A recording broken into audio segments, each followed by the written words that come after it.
Hello and welcome back sa panonood ng video ng Vocals DIY. So, isang gabi habang ako'y nagwa-washing. So, inano ko to. Inon ko kasi may nakababad. Tapos, naririnig ko minto na yung washing pero yung timer ay tuloy-tuloy pa rin. So bahagya ko siyang inikot at wala talaga hanggang sa may nakasalang na damit, hindi na siya umiikot. So hinintay ko ulit na mag-off itong timer hanggang dito at inon ko ulit. So wala kang function. So wala akong nagawa kundi magmano-mano ng laba. So ito, troubleshoot natin ngayon kung ano ba ang problema niya. So papakita ko sa inyo, yun, nakasaksak pa siya. Yan. At i-on natin.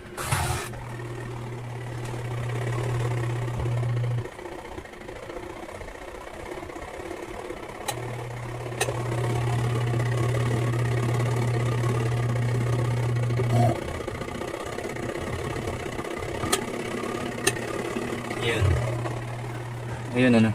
So off ko muna. At bunutin ko na rin yung saksakan.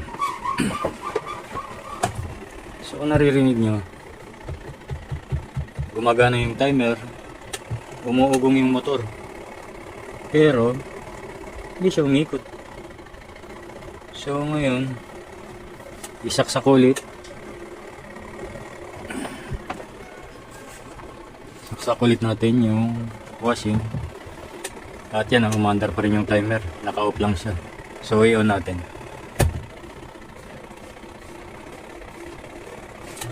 Yan. Kung naririnig nyo, umuugong yung motor pero hindi siya umiikot. So tingnan natin ngayon. Ayun.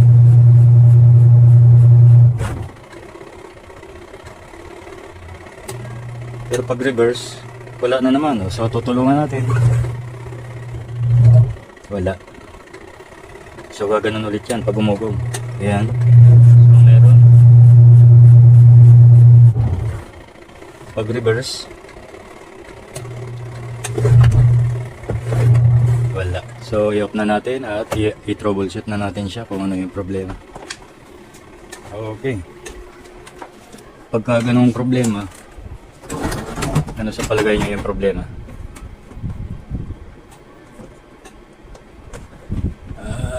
Ito pa yung hose na hindi ko pa nagagamit. So wala tayong gagawin dito kundi buksan itong likod.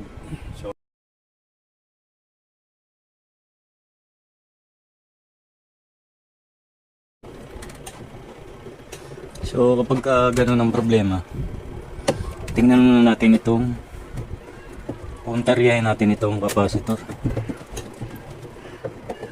Yan. Sus Marius. Obviously, parang tanggal na yung ano, yung pagkakalagay kasi pa ganun eh. So dapat diba pa ganun? Wala sa ayos. Okay. So bakit pupuntirahin natin itong capacitor? Kasi sa mga motor na ganyan na mga umiikot, ganyan, kumpleto yung circuit pero busted yung capacitor. Parang sa electric fan ba? Kapag busted yung mahina na yung capacitor, uugong lang siya at hindi iikot. So same principle din ito sa washing machine. So ang gagawin natin dito, puputulin natin at ating tetesterin. So i-pause ko muna. So ito na siya. Binras ko muna ito para makita natin yung value.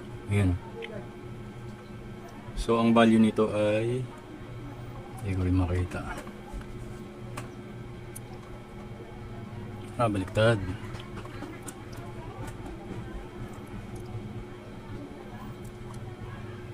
Eleven. Yan.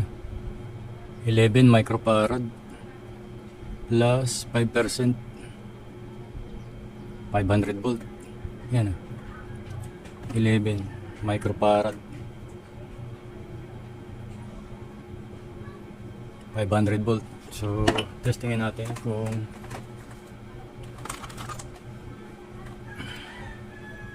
nasa ano pa ba siya. So sigurado ko rito wala na to. At siya nga pala, naalala ko yung may nagtanong din doon sa repair ko sa electric pan, na ang tanong niya ay sir, pwede ba yung electric pan wala ng capacitor? Sabi ko, hindi maaari kasi unang-una nung binili mo yan may capacitor. At pangalawa, pag tinanggalan mo yan ng capacitor, kako, iikot yan pero imamano-mano mo. Naalala niyo yung ginawa ko kanina. Minano-mano natin. Tapos imamano-mano mo na, ano mo pa, masisira din yung motor. So dito tayo sa ano natin. Ayan, capacitance. Yan, usay na to.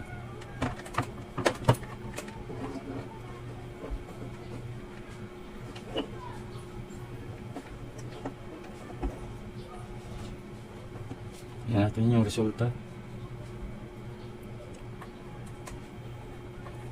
1032 pero so bagsak lang siya ng ano no, 0.68 dahil yung kanyang ano 11. Pero ayaw na ano. Yun oh. 1032. 10.32. Pero yung value niya is 11 microfarad, pero ayaw na no. Pero yun 68, 0.68 lang. Wala na siyang power. 0.32. So, wala tayong ibang gawin kundi palitan natin. So bibili muna tayo nito. Pause muna natin at balikan na lang natin yung project. Alright, so dumating na rin yung ating parcel. Halos 3 days din. So ito yung capacitor. At yan na, kung ganyan nakatambak yung lalaban natin. So meron pa dun sa loob. At kailangan maayos na to. So teka muna.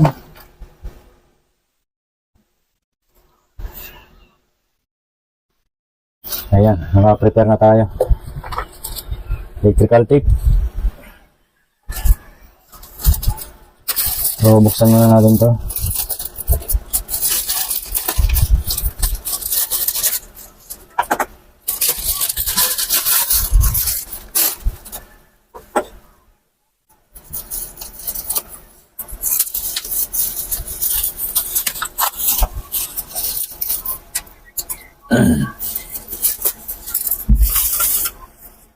At ito yung ating nabili.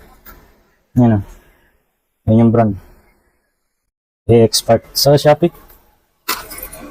Kasi ako, kung ano man mga parts, mapamotor mo yan o ano. Sa Shopee na ako namimili.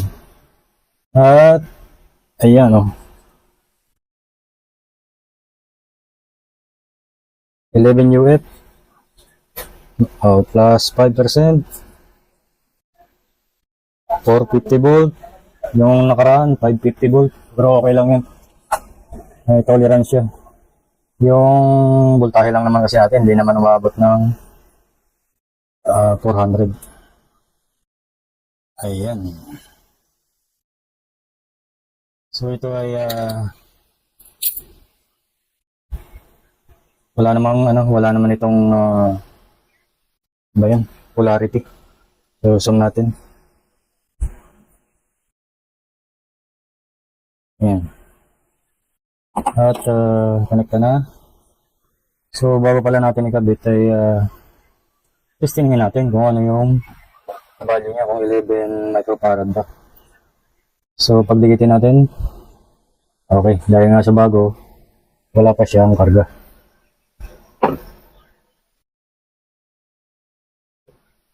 So, ito na yung ating voltmeter. Lagay natin yung isang terminal sa positive. At lagay rin natin yung isang terminal sa negative. So, ayan, nagre-read na yung ating multimeter. At ito yung resulta. Ayan. 11.9. So, average na average. Eksakto. Yung 0.9 na yan, yan yung nakalagay sa capacitor na tolerance. Okay lang yan. Ang ganda nga. Oops. So, kabit na natin.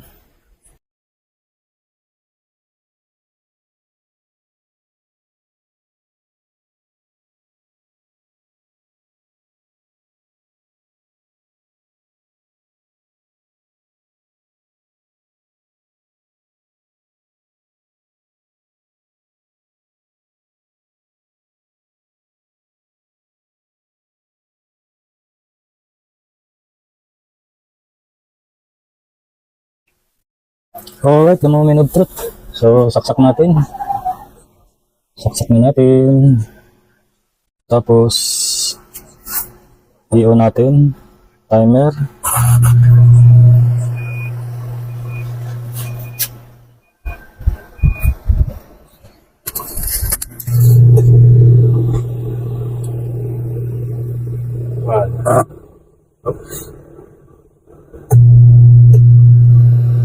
Pause. So, bigo. Bigo tayo, bigo.